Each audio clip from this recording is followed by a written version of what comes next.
At the time, I was going to MIT in Boston, or Cambridge. I knew that there were two trolley museums. There was one in Kennebunkport, Maine, and one in Brantford, Connecticut. I saw this place first in July 1953, and I've been stuck to it ever since. When this man told me that he went to Connecticut to a trolley museum, I found it very difficult to understand because we had trolleys right out the front door, running down Huntington Avenue in Boston. The museum had its beginnings in 1945. Several electric railway enthusiasts realized that following World War II, most of the nation's remaining streetcar and interurban lines would gradually disappear. They decided to find a suitable place where a variety of trolley cars could be preserved, exhibited, and operated for the enlightenment and enjoyment of the public. As a first step, several Connecticut men, under the leadership of Wadsworth G. Filer, incorporated the Brantford Electric Railway Association as a nonprofit educational institution in August of 1945.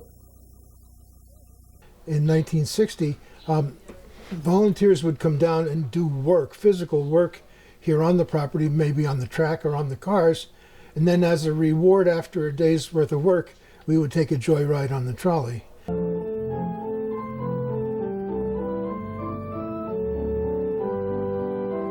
And as the museum progressed, the line was shorter at the time.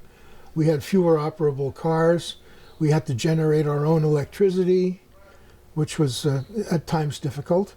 And but it was fun. It was a very nice group of people, and we all had one common goal, and that was preservation of the electric railways. Well, my dad always brought me here as like a child, so it was like a yearly thing that we've always done because it's been in our family for at least 45 years at least. So I think this was like early, like 2009, 2010. I was like 7 years old. I was barely tall enough to get over the controller. I remember my dad, he was holding my arms on the controls, and he was helping me drive it, which was really, really cool because it was my first experience, and I still remember it very vividly to this day. One large building is used as a car repair shop and has a pit track as well as a hoist for raising car bodies. This building is heated and is used year-round for the maintenance and restoration of the museum fleet of trolleys. I used to be a trolley modeler too, but my eyes are giving me a little bit of grief. I can't do the fine detail work anymore. Arthritis makes it difficult for me to handle the small tools and all. But I used to love that.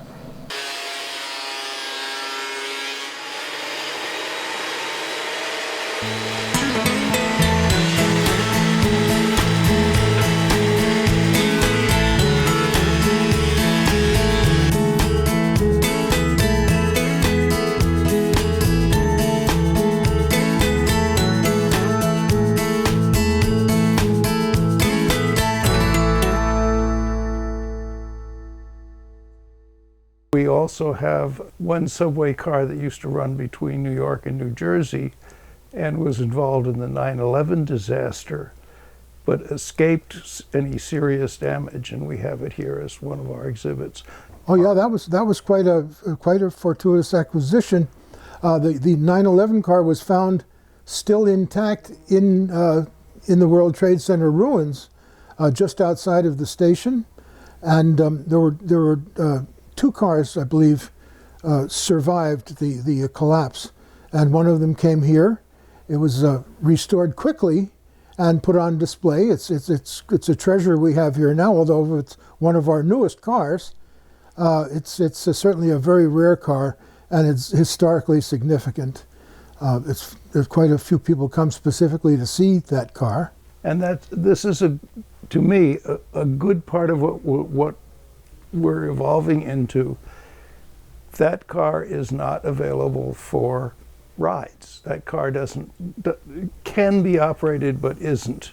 And of course, it's supposed to run on third rail. We do not have third rail.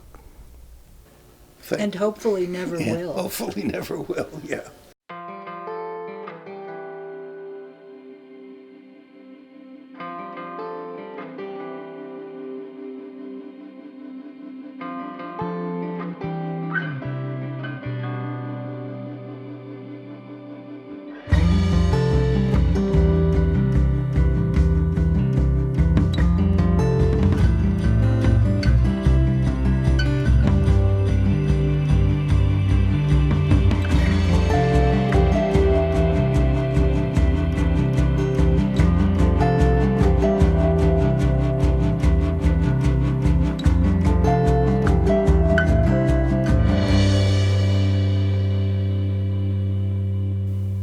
over the years, as the collection got larger, we were able to build car sheds, keep them inside, or we call them car barns, keep the collection inside so that it doesn't deteriorate from the weather. The museum area houses the stars of our entire presentation. Except for the Quonset barn, all of the structures have been erected by the members since 1953. They house a varying number of cars, generally 6 or more, and are separated by fire lanes to gain some protection for them. The barns are constructed of utility poles set in the ground to which the framing is spiked.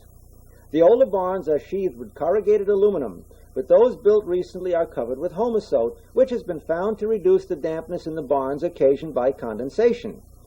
Oh yeah. Well, you know, since we had those 2 major storms a number of years ago, some 80 or 90% of the collection became inoperable due to the flooding and the salt water going into the motors and mechanisms of the cars.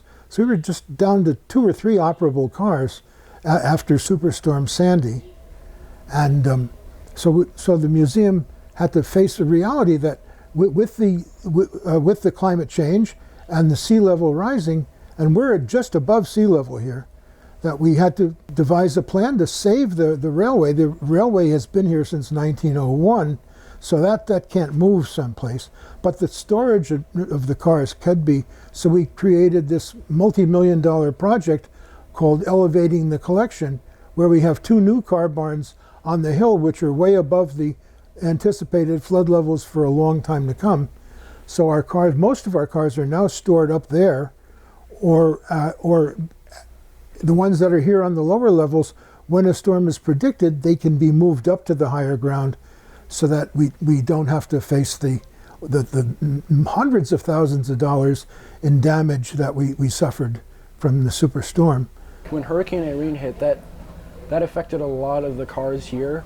I think like 75% of them were pretty much broken after that storm because of all the water. And one of the biggest changes that came from that is because they're making 2 barns that are like at much higher levels, like up on hills, so now that they won't get flooded anymore. So I'd say that's the biggest change I remember. And so I think the continuation of the elevation of the property and getting our equipment in a safe position under cover is one of our very important goals. And we're coming along very well with that project. We have to keep some of them so that generations to come will understand that this was the family car. This was how Mama got to the grocery store. This is how you got to school. This is where you went on Sunday afternoon to the amusement park. This is part of our heritage, how our grandparents lived. These things are all part of our history and should be paid attention to by this generation and generations to come.